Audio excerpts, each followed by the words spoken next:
Hey everyone, welcome to the Halloween edition of the School Counseling Podcast. Spooky! Hi, AMS. Oh my gosh, Miss Henson, your outfit is awesome. Is that Daniel Tiger or just a tiger in general? Oh, it's just a tiger. Oh, that's cool. Might as well. You're not like Joe Exotic or Tiger King, anything like that? I just went classic. Just tiger. That would be brilliant if your husband was Joe Tiger and then you were the tiger. Everyone. That's really good, actually. Everyone would get it. I'm just an old person who's really cold. No, my son has been practicing trick or treat, and so he comes up to the door because last year he just went around and held out a bag and said, Halloween. So this year we're getting him to learn what trick or treat is. So I dress up like an old person. I'm like, is there some kids here who want candy? And he just dies laughing. He can't even say trick or treat because he's laughing so hard. So cute. So it's pretty much just for him to see the podcast and be like, I know that old guy. Phil, you might have to explain to some of our students your outfit. Well, so I've kind of like got half of my costume built in because I have red hair. And so it's pretty easy for me to, I'll stand up. Show you the moves right here. Napoleon Dynamite. That is so cool. Are you wearing moon boots? Dude, I don't have the boots. That is the one thing that's missing. Actually, yes, I do. You can't even see. It's Zoom, so just pretend that I do. But can you do the choreography of the bird? Oh, yeah. Just whoa, real dramatic. I used to know that dance, actually. I know. That doesn't surprise me for some reason. Uncle Phil. Yeah, the number of dances I knew. Yeah. Anyway. Again, kids, you're gonna have to go ask your grandparents about the movie Napoleon Dynamite, and they can tell you all about it. It's a classic, guys. It's so good. Actually, watch it, all of you. Yes. Worth it. And vote for Pedro. That's right. Vote for Pedro. Now, speaking of research and looking into the past and looking up cool, interesting facts in books, as always, we have the fabulous, awesome, best librarian in the entire world, Miss Stacy Wright, joining us for a book review. Welcome, Miss Wright. Round of applause. Hello, Mustangs. So today, I always feel like any time is the right time for a scary story, but kind of like, we're talking about today, we're going old school. I kind of went old school with my selections today. And scary stories to tell in the dark and more scary stories to tell in the dark. These are oldies but goodies. So amazing that you brought that out. I mean, like these were when I was in middle school, like first in line. They were always checked out. If you had the Scholastic stuff, they were bestsellers. They are good. So, they have the usual scary story stuff like, of course, evil cats and haunted mansions, forests, zombies, articles of clothing that come to life. So, this is great. And even if you think you are, um, you're pretty tough in a dark room reading these on, one of our dreary Pacific Northwest evenings, I think these would be pretty scary. Also, they're great to read to little brothers and sisters or little cousins if you have visiting, if you want to scare them silly.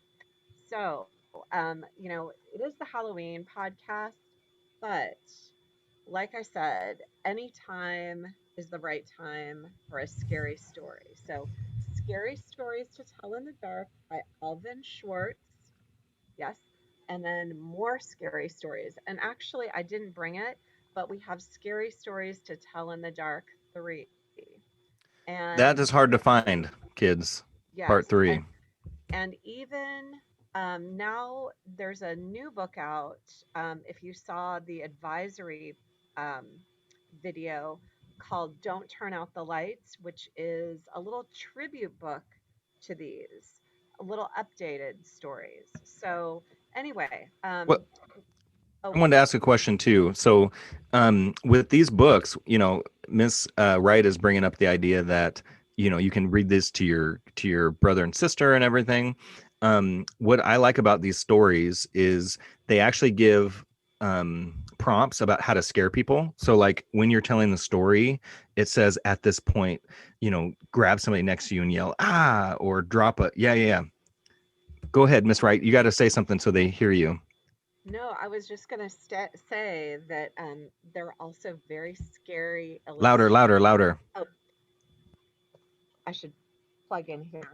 Um, there are also very scary illustrations, if you all can see that crazy looking bat.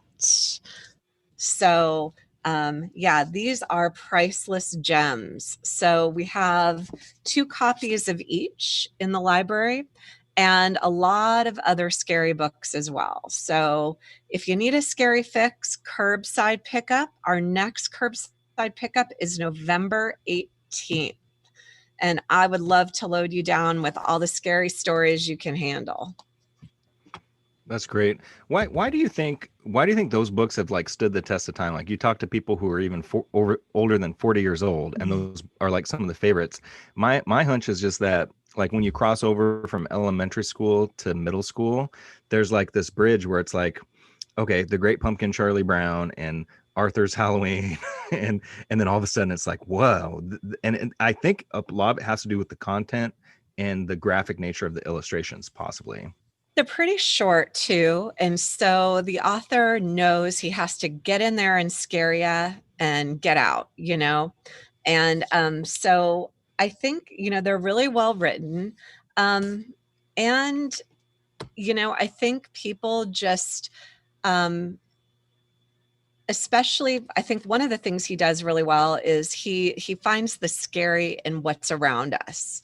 You don't have to look very far to see something um, in one of these books that you can relate to, like if it's an article of clothing or an appliance or your cat, just kind of, and especially if the mood is right, the lights are kind of low, your imagination goes a little wild. So, yeah, I think we always like to be scared. Excellent. Well, thank you, young lady, for coming on our podcast and sharing the books the youngsters are reading nowadays. Well, I like being called young lady. That doesn't happen very often. So, thank you. And Mustangs, happy reading. Ah. All right. Thank you, Thanks, Mrs. Miss Wright. Wright. Bye, Goodbye. everyone. See ya. So cool. She just knows what students like as far as books. I mean, not Oh, even yeah. just like Halloween books, but any other. She's like, oh yeah, this is really popular because of this and blah, blah, blah, blah. Oh, she just is so book knowledgeable. She just knows so much. Yeah. Love it. Love it. Oh man. Okay. Well, I don't know about you guys. I'm starting to get scared. It's the Halloween podcast. This is the first Halloween since I think 41 that we've had a Halloween that had a full moon. Did you guys know that? I didn't know it's been that long. I did know that it was going to be a full moon. Yeah. Yikes. Yeah. So it was my senior year of high school, and I heard somebody talking about it at like a restaurant or yesterday, like they were getting food and like, oh my gosh, it's a full moon this Halloween, blah, blah, blah. But Anything can happen. that's true. Good things, good things. And by the way, kids, just so you know, these are pumpkin lights. So you can't really tell, but this is like pumpkin lights. And then I have a pumpkin guy here. Oh, that's adorable. Yes. All right, cool. Well, this podcast, we have a special guest from our own school. We have a school psychologist on our podcast. Are you guys excited about interviewing a school psychologist? Oh, yeah. Love Miss Markowitz. Yeah, definitely. Psych. Yeah, because we're counselors, we're school counselors, and we know about school counseling, but we also have school psychologists that help students in a lot of different ways, really helpful ways. And so we're here to talk a little bit about the difference between a school counselor and a school psychologist, some of the similarities between school counselors and school psychologists, and none better to interview about this subject than our very own school psychologist, Miss Karla Markowitz. Welcome, Miss Markowitz. Hi, thank you guys so much for having me. I'm really excited to be on the podcast. Not just any podcast, the Halloween edition of our podcast. And that is my holiday. Right. So Miss Markowitz claims to be an expert on all things Halloween related as well. So we thought this would be a good one for the Halloween edition. So at the end, we will do a trivia game, students, so you guys can play along and see if you know more about Halloween trivia than a school psychologist. They just might. We'll see. You brag a lot about Halloween knowledge, so we'll see. I know. Now I'm nervous, though. It'll be fun. It'll be fun. My money's on Phil, though, actually. Actually, you know what, though?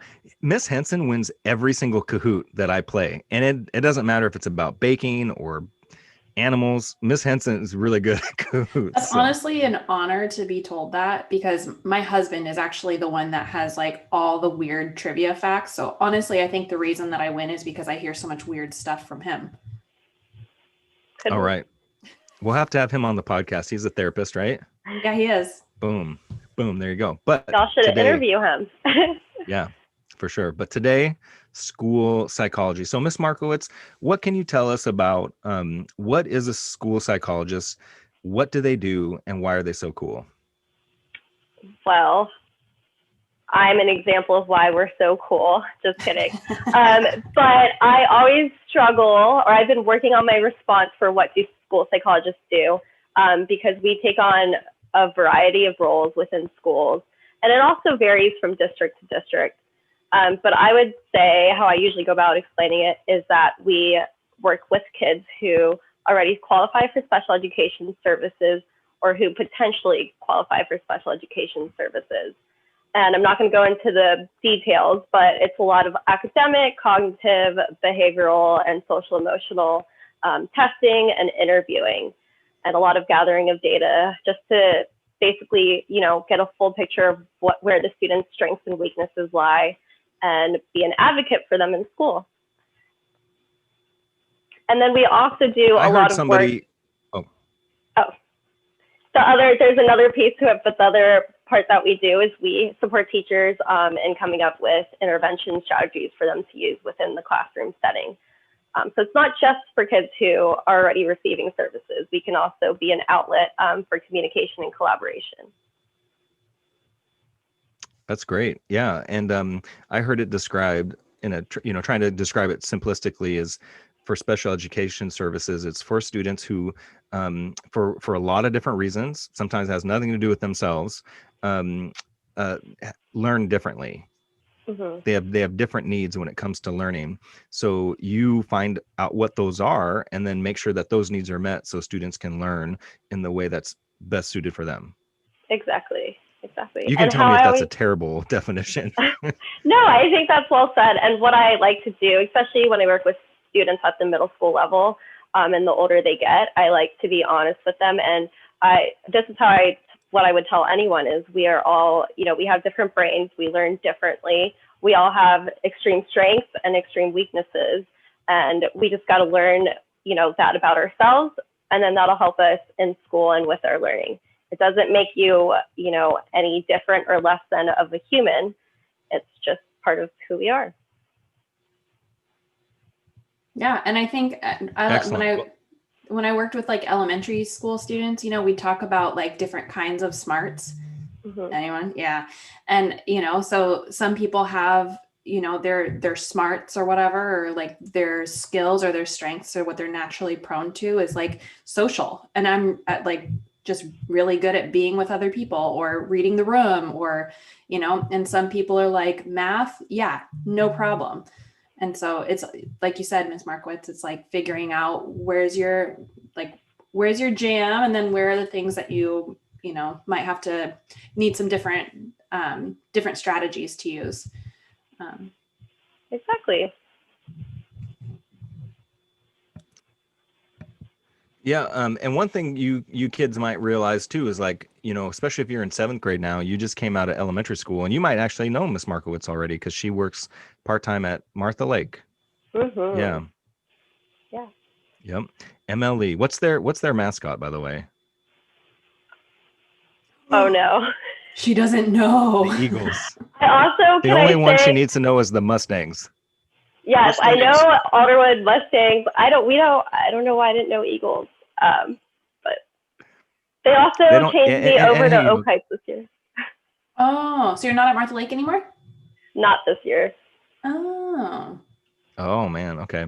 Well, I think the point is that you students may have encountered a school psychologist when you were in elementary school, and in our district, counselors, school psychologists are trained to do counseling as well. So sometimes in elementary school, your school psychologist will serve as your counselor. But when you guys get to middle school, and especially high school, the psychologist will really only be working with students and serving students, like Miss Markowitz said, qualified for special education services that needs help learning in a certain way. But when you think of counseling, you think of generalized. So counselors will meet with any student anytime, provide them counseling needs. Why school psychologists are like the special forces team that come in and help students that need certain learning supports or have different learning goals. And that's one thing correct? Yes. And that's one thing that I really love about our district, Edmonds, is that at the elementary level, like Mr. Webb was saying, school psychologists do get to do counseling, which is so unique and not common for the role. And last year was my first year with Martha Lake, and my first year getting that counseling experience. So for the kids that recognize me and that previously attended Martha Lake, thank you for letting me come in and sharpen my counseling skills with you guys. Karla or Ms. Markowitz, so you've got to work with elementary and middle school. Have you got to work with high schoolers too before? Yes, I actually was at Linwood High School my first year when I was an intern. And so that was two years ago. And so for some of us, we'll be at Linwood High School next year, which is exciting. And I think that's another unique thing that I got to experience were feeder schools. So an elementary school that went to Alderwood, and then I worked with Alderwood for the majority of my time. And then I've also gotten experience at Linwood High School. So that has been extremely helpful for me just by working with kids and talking with their parents and families and kind of preparing them for what, the high school level is going to look like or what the middle school level is going to look like. What's your favorite age group to work with? I have changed a lot within the past 5 years, probably, of my schooling experience and my actual career experience. I started off loving pre-K kinder, and then it moved to high school when I was at Linwood High School. And now I'm thinking just secondary in general. I really love middle school, high school kiddos. Excellent. So I have a question. So there's probably students watching this podcast and saying, man, Karla's so cool. I want to be just like her when I grow up. I want to follow in her footsteps. And it kind of makes me think, we reference a lot of The Office on the podcast. I don't know if Catherine probably knows this one, but there's a scene at the very end of the show where it's Meredith and they're like, yeah, the documentary only showed my substance problems, but they never showed that I was in night school going back for my doctorate in school psychology. And now I'm a school psychologist. And I was like, oh, did you see that part, Karla? Yeah, I was just going to say, so I just finished The Office and I just watched it for the first time, like the past couple of months since school started. I don't know, it's been missing from my life for a long time. But that part when she was like, I'm a school psychologist, I was just like, wait, what? Because you never hear about that in TV shows or movies. I never knew what a school psychologist was up until I was in college. Because it's kind of just like an isolated role and it's a mystery, I think. Because not everyone gets to meet with us, So demystify it. So again, someone's watching, they're like, Miss Markowitz is so awesome. I want to be just like Miss Markowitz. How would a student follow your college and career path towards becoming a school psychologist? What's required? What do they need to do? And what would you recommend? Yeah. So I studied early childhood through 6th grade elementary education, and I got my teaching certificate because I knew I wanted to work in schools. I didn't know exactly what I wanted to do with that yet. But I would say anything from studying education or psychology during your undergraduate years, so right when you graduate from high school, or if you want to take a break, that's fine too. And then in order to become a school psychologist, it would be 3 extra years to get an education specialist degree. And for school psychology, obviously it's much heavier on the psychology classes, but we also get a lot of counseling and education and teaching classes as well. So it's a good mix of everything that's going on in the school, I would say. And it is challenging, but my advice would be, if you're interested in psychology, if you like working with kids and in schools, I would say this is the job for you. It's challenging but rewarding, and I absolutely love, I get to work with staff, families, and students on a daily basis. So I recommend it. Excellent. So that sounds just like the pathway to becoming a school counselor. So it's very similar pathways, very similar amount of time in college. So what Miss Markowitz was talking about when she said undergrad versus graduate, undergrad kids is your first 4 years of college, right? The first 2 years is like or high school. 5 if you're like me. Yeah. Yeah. Or more. Lots of people go to school for 7 years. Yeah. They're called doctors. I don't know if you know that movie, but wait, what was that from? I think it's Tommy Boy, I think. Oh, yeah. Yes.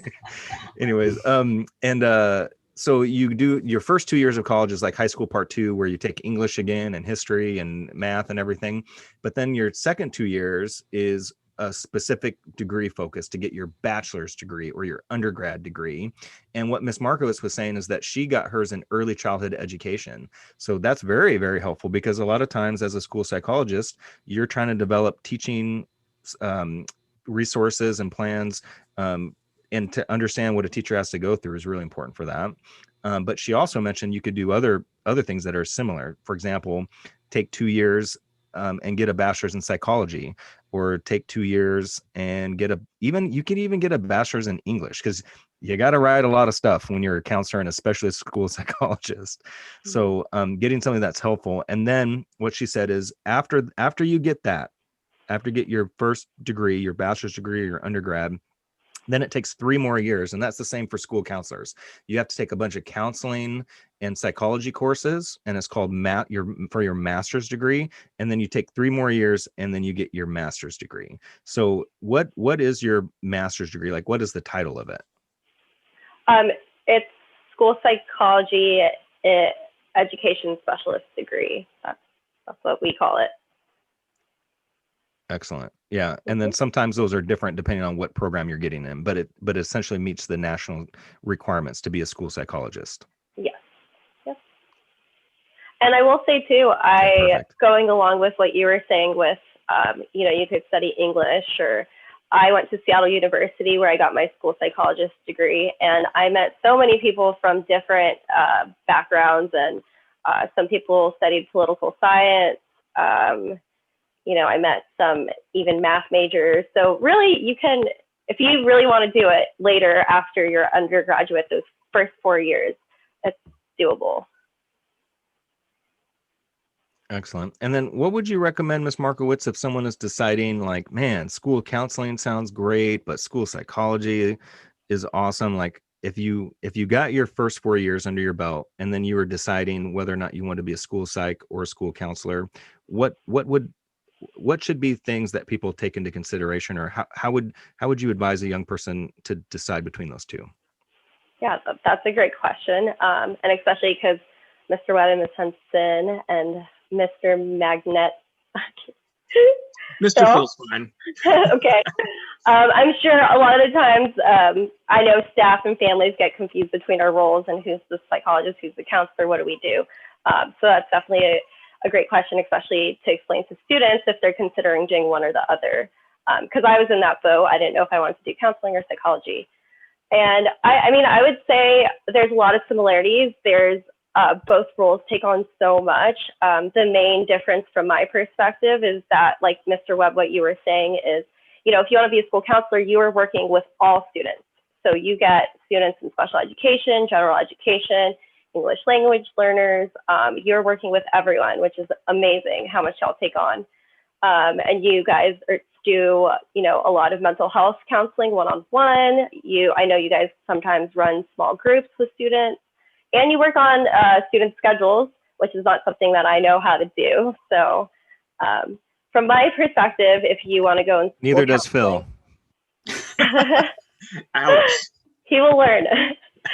Yeah, but from that's my my fault though, because he's my intern. But it'll come with time. Yes, we're still early on in the school year. I'm still managing my own schedule, so. And then for school psychology, I would say we largely work with the special education population. So that is doing more, it's more testing, it's less student interactions. We still get to do interviews and we still get to go into classrooms, but it's definitely more of an isolating job, I think, which is, I love the human brain and I love writing reports, and that sounds very nerdy, but it's something that really interests me. So that's one thing that I really wanted to do. Why I chose school psychology, I think, was having that balance of testing, report writing, and evaluations, and then also getting that one-on-one student time. I could see too, I don't know, this semi-related, but that with school psychology, you have like a lot of it's a lot more tasks than it is just kind of open-ended in some ways. And as a school counselor, I feel like it's not always like, oh yeah, like we did the thing and now it's done. It's a little like ongoing. Yeah, it's more ongoing, and always, I don't know, figuring out different things that we can try, and I feel like with school psychology and school psychologists, you've got like tasks and deadlines and reports. And so it's a little bit more concrete in some ways. Mm-hmm. Yeah, you're spot on, actually. That's another thing that I would let people know, like if they want to go into school psychology. And it could also be the frustrating part about it, because we do have these legal deadlines and timelines. So we have to prioritize tasks. And it could be frustrating because sometimes we want to take on so much more than we can physically and mentally get done. And it's really hard to explain unless you're doing it, but that's the hard part. I would love to just have more time to see whichever student I needed at the time, or whoever needed me at the time. Well, you can always come over to the light side and be a counselor. No, I could go work at Marshall Lake full time. Yeah. There you go.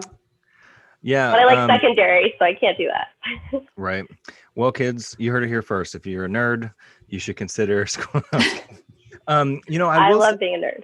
Yeah, for sure. I will say, like, a lot of my friends, like back when I was considering my master's degree, Seattle U opened up like a program for it at the time. It was a new program, and like 5 of them, like literally 5 of my good friends all enrolled in Seattle U and went there. And it's a great school.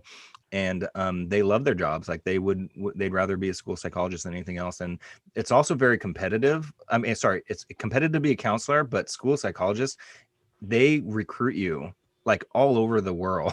I mean, I went to NASP, the conference, the annual conference one year, and this was in New Orleans, and they literally had a table from Hoquiam, which is like this really small city on the coast of Washington State, and they went all the way to the national, because they're like, we can't hire school psychs. Like I have my friends get recruited. They're in Seattle. They recruited all up and down the West Coast, California. They're throwing money. We'll pay for you to move to be a school psychologist in our district. School psychologists are like guaranteed a job, I think.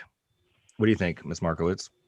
Yeah, I was just going to say, like, I think part of that is because from my knowledge, there's a huge shortage of school psychologists within the U.S. So I think we are in such high need. And that's, kind of relieving. I admit, I thought that when I'm always nervous after graduation and having to go through the interview process and finding a job. But in the back of my mind, I knew that they need us out there. And so I would be able to get a job. So yeah, I think you're spot on with that. Yeah, definitely. So tell us a little bit about so you work with kids now. in schools, but what was it like for you as a kid when you were in school? What was it like? Where did you grow up? What kind of schools did you go to? Memorable experiences. If we wanted to look at young Karla Markowitz growing up, what would we see if we had a crystal ball? Okay. Yeah, so I grew up in Houston, Texas. New Jersey, then Houston, Texas. And in elementary school, I was the most shy, anxious, nervous kid ever. Still probably very anxious in general, but yeah, it was evident back then. And I had extremely low self-esteem when it came to my academic abilities. I was just a slower reader and comprehender. So yeah, elementary school was a struggle for me in general. I didn't like it, didn't want to go. Kids tended to like me, I think because I was tiny and they thought I was just cute, that they wanted to be my friend. So luckily I wasn't, I didn't really experience bullying or any of that. But I still felt like I didn't have any friends because I was so shy that I just pushed everyone away. But I will say in middle school, I know it's known as our awkward year and phase, but I came out of my shell throughout middle school. And so to this day, middle school is my favorite time. What does that look like? What does that mean to come out of your shell? Yeah, so I've always been a shy, anxious person, but I think I just finally started learning how to, or I just made a group of I made a close group of friends, and I think they helped me gain confidence in myself. And also I think I was starting to use learning strategies that really helped me, with learning. Like I mentioned, I'm slower at comprehending or reading, but I just, I'd read the textbook ahead of time or after school, and then that would help me the next day. So I just started, blossoming when it came to my grades and academics, and also in my social life and my ability to make friends, and feel like I'm just like similar to everyone else, I guess. So yeah, I have great memories of middle school, and then high school was similar. I had, it was nice knowing the friends that I made in middle school. I joined photography. I've always been a dancer, so I did drill team. And so just joining different organizations also helps me come out of my shell more and continue to gain that confidence that I definitely lack internally. So if you were to have a Letterman jacket, it would have dance or drill team on your Letterman jacket, like you were on the school drill team? Yep. And down in Texas, football and drill team is a huge thing. I don't know if anyone has seen Friday Night Lights, but it's a big thing over there. And I loved it. It definitely took a lot of time, but I'm one of those people that I love being busy. And so it really prepared me, for college. Important question. Do you still remember any of your drills? Could you show us? Okay, wait, let me think. You got to remember your mascot first. We did like a Harry Potter dance, and it's called military because it's a lot of like straight arms. But every now and then I find myself just doing it from like recalling it from back then. All right, let's see it. Oh, I don't know. Now I'm like, I don't know. It's weird. That's cool. I'll have to go back and find videos. But there's definitely like song. Like I was a cheerleader in high school. Why do you say it like that? Yeah. So, but there's songs when I hear them, and I just am like flashbacks to like cheerleading. Mm-hmm. But it's not Harry Potter. Harry Potter sounds awesome. Yeah, that was cool, I will say. But we definitely had more of not as fun dances. But wait, was it the Harry Potter music? So was it like dun dun dun dun dun dun dun dun dun dun dun bum bum? Mm-hmm. And That's exactly, are you serious? That's how it went.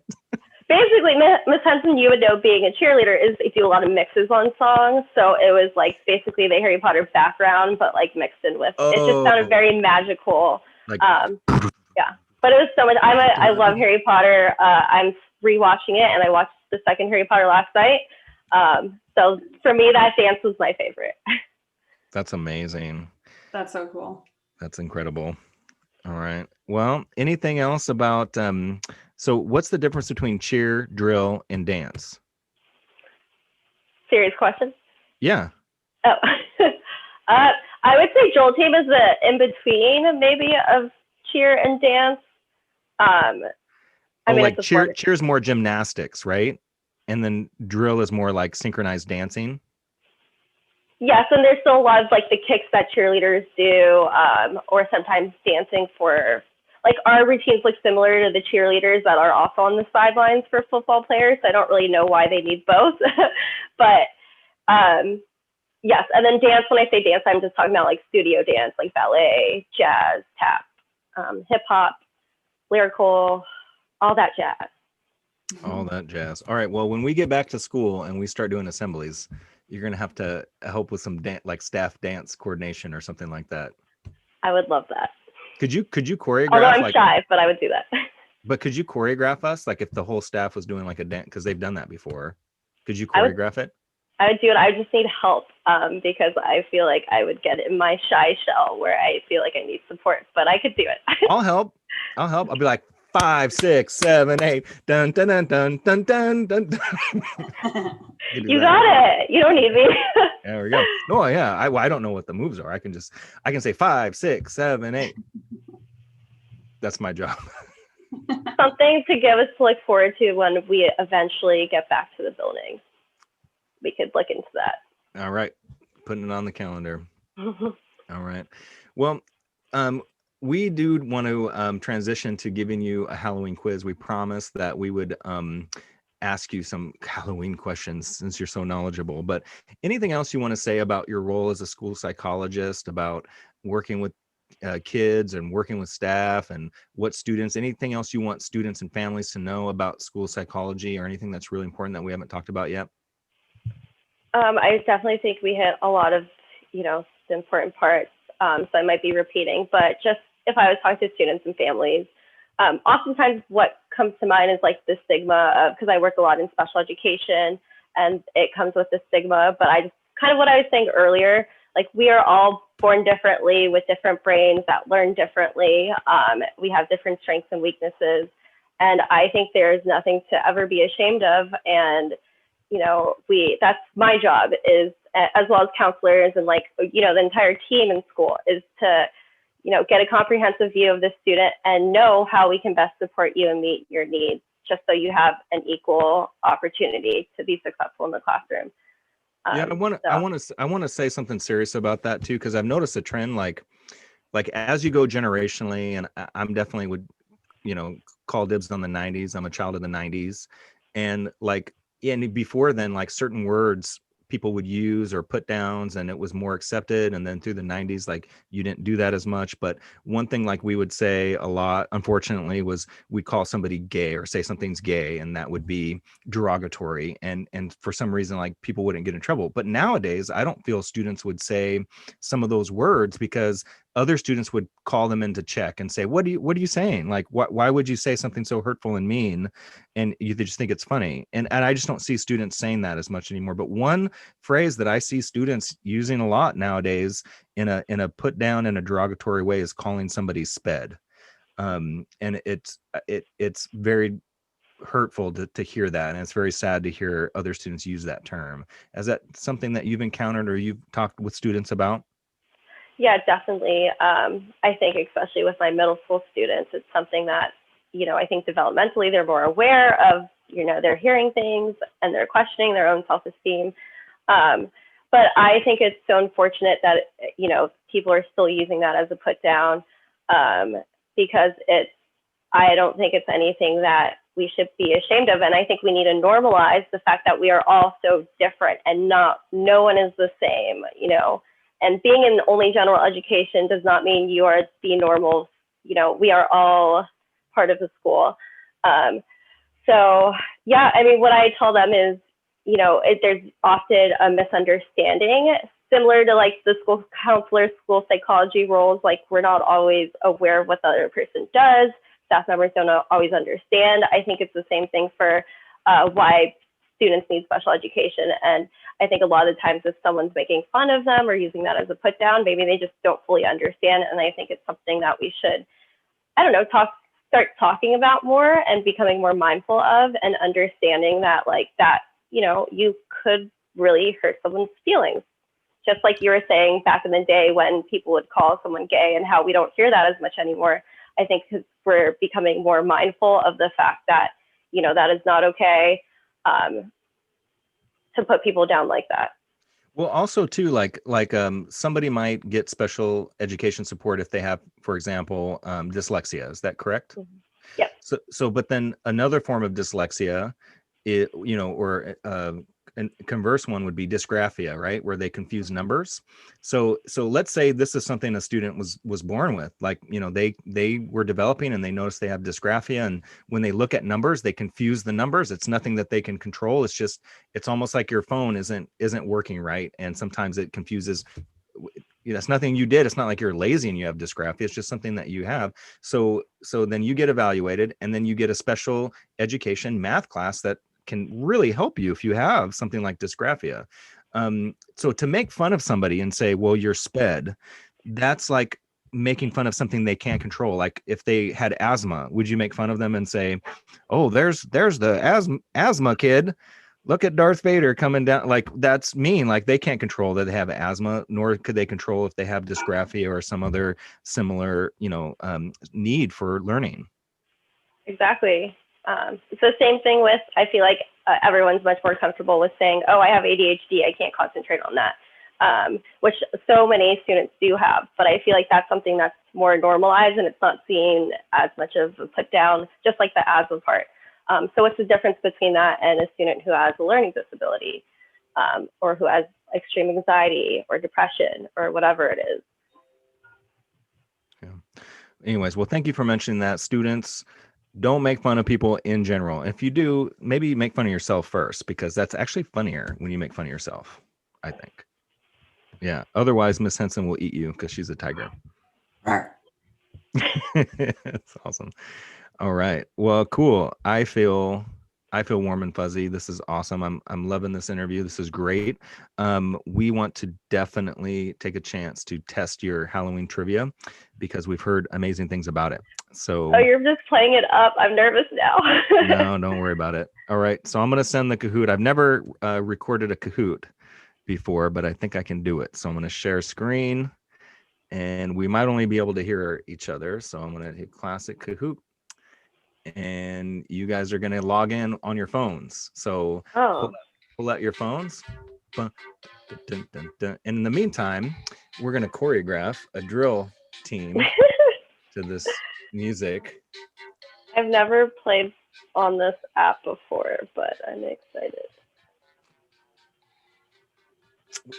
Phil, we should have set up a David S. Pumpkins thing for this. I would gladly be one of the B-boy skeletons. Oh, for sure. Any questions? I don't know why I can't log. Oh, wait. Oh, Phil's in. Phil, the intern's in. I got it. Whoa. Who's RAR? Oh, Miss Henson. Excellent. Oh, I just got to put in the pin. All right. Yeah, I think it's showing the screen, but if we talk, it shows us. Maybe. I'm not sure. We'll see. We'll find out. Okay, the winner is Miss Markowitz. All right, here we go. Wow, competition. All right, let's start. Halloween trivia, 30 questions. Let's go. Here we go. Okay, we all do it. That's so funny that they didn't do 31. In which country did Halloween originate? Is it England, Wales, Ireland, or Scotland?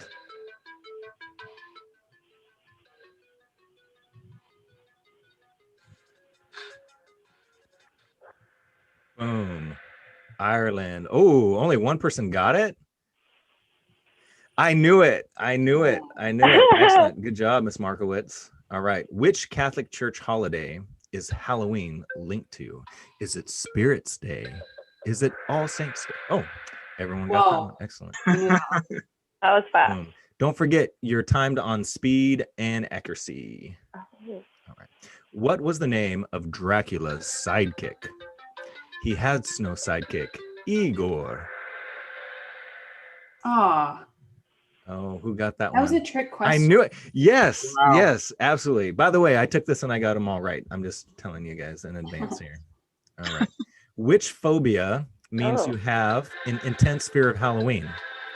Halloween phobia, scary phobia, Salemophobia, or Samhainophobia? Samhain is actually pronounced Samhain. Oh, nice. Yeah, Samhain is the way that you. Excellent. I got it. I Good. didn't know that one. It's I didn't either either. that or her in-depth knowledge of Gaelic. Right. Out of which vegetables were jack-o'-lanterns originally made? This is a deep knowledge of Halloween. Pumpkins, turnips, apples, or yes. Oh, Well, I'm that so was a proud of guess. you guys. Excellent. Okay. Carla's still in the lead. What happens if you stare into a mirror on Halloween night? You will see your future. You will see your future husband or wife. You will see your future in-laws. That would be terrifying. You will see your future family. What? Yes, I knew that. Never heard of that. Yeah. That's You'd never think that would happened to me be before. Valentine's Day. All right. Who Oh, I wrote the should know that. novel Frankenstein? Mary Shelley, Robert Louis Stevenson, Bram Stoker, or Washington Irving? I read that in high school. I should have known that, but I don't. That was my Oh, first nice. instinct, and I just didn't go with it. Miss Henson is a book nerd, though, too. Transylvania is a region in which country? Bulgaria, Hungary, Ukraine. Oh, everyone knows that one. Okay, excellent. Good job, guys. Oh, it's tightening. It's tightening. Oh, nervous. Is pumpkin a fruit or vegetable? I know the answer, but I'm not telling. Yes, because it has seeds. Good job, guys. All right. Question 10. The word witch comes from the Old English word witchy, which means, what does it mean? Wacky woman, wary woman, wise woman, or wise woman? Absolutely. Oh, that was my initial thought too. Uh-oh. No. Tiger Don't call it Queen's a pulling comeback. ahead. All right, 11. What will happen if you hear an owl's call in the middle of the night? Look, Miss Markowitz, it's Harry Potter. That's my just favorite. for you. You better get this one right, Miss Markowitz. Okay, I hope I do. I also have always said that I want an owl as a pet. That would be cool. Oh, 2 people got it. Okay, here we go. That wasn't me. How do you call this action? What are these kids doing? Oh, if you can name the It's movie, definitely sugar or extra. prank. Can anybody name that movie that the scene was from? Oh, I didn't look at it. Halloween Town? Close. Trick or Treat is the name. Doobie Halloween. Oh. By Michael Dougherty.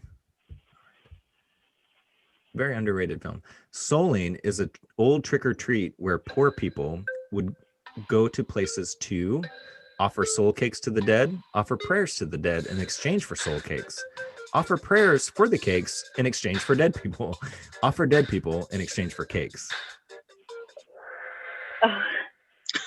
Oh, you guys all had different answers. Let's see who got it right. Oh, nobody. Okay, no excellent. Good. All right, kids, Keep if you're playing along at home and you're trying to stump the school psychologist, you have a chance to pull ahead right there. What was the first time that trick or treat was mentioned in a newspaper? I know this answer too. 1924, 25, 26, or 27? Back when I was in middle school. 1927. Rising back up there. Isn't that wild? Okay, here we go. Good job, Miss Markowitz. What is another popular symbol of Halloween? A mummy, a scarecrow, a dragon, or a mermaid? I mean, it kind of gives it away in the picture. It's like I was like, is that a trick question? Yeah, that was a are you paying attention? I question. wasn't. All right, halfway done, kids. What is another name people give to Halloween? Witch's Day, Snap Apple Night, Lamb's Wool, or Witchcraft Day? Oh. What? Wait, what? Oh, Snap Apple Night? No, Witch's Day? There were 2 correct answers. Wait, what's the answer? Oh, it could have been one. It had to have been one of the witches. Wool. It wasn't Witch's Day because that's what I did. Oh, yeah. Weird. Okay. If a person wears his or her clothes inside out and walks backward on Halloween, I've heard this one, he or she will see a witch, he or she will meet a ghost, he or she will become a vampire, he or she will have the ability to see the future. Oh. Yes. Excellent. All right, here we go. Why do people dress up for Halloween? Do they dress up because it's a specific carnival festivity in late October? Because it's fun? Because they need to be different from demons and souls? Or because people like to scare one another? I realized I got that wrong right after. Oh, here comes the Tiger Queen again. Around what time did Halloween originate? 4000 BC, 456, Middle Ages, or it's as old as time? Man. It's old. Wow. 4,000 years old. More, no, 6,000 years old. How Halloween celebrations are known in Hong Kong? Are they All Hallows Eve, Day of the Dead, Festival of the Hungry Ghost, or Day of the Late People? Yes. Oh, Excellent. Yeah, that makes a lot of sense. I just liked the thinking of it like that. Yeah, I mean that's more logical. Like Festival of the Hungry Ghost, it makes more sense. I know what to expect that on a day like that. Okay, what is the American city known as the capital of Halloween? This is my dream to go to this city on Halloween someday. Oh, everyone knows this. same. There's two. Oh, I didn't know that. Maybe it's like maybe it's from Halloween Town. But yeah, my dream is to spend a Halloween in Salem, one Halloween for sure. That would be amazing. Which is the largest Halloween parade in the USA? Atlanta, Nowlands, Chicago, or New York City? New York City. Oh man. Oh, I know. I totally would have guessed. thought. I totally would have guessed New Orleans too. Same. I would The rather spooky go to city. I think I'd rather go to the New Orleans one than the New York one. I hear that. Better food. Same, Miss Henson.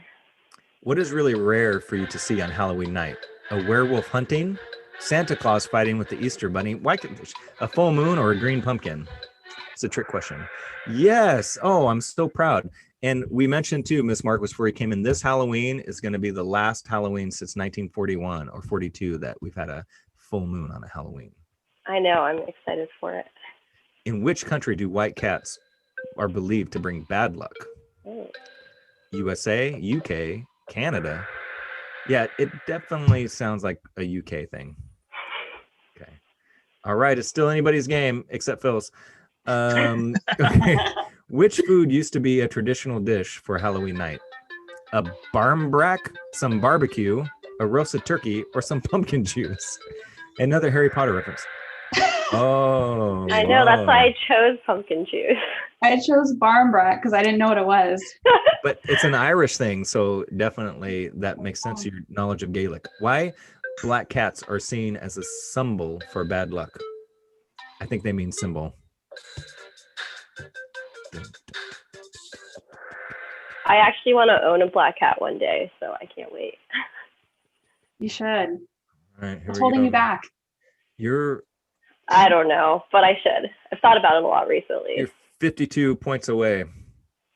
Okay. You can identify a blank by its unibrow, hair palms, tattoos, and long middle finger.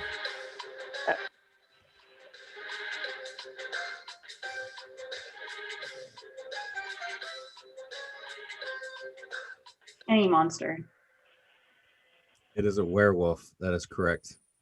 The official werewolf guide. Okay. Three more questions.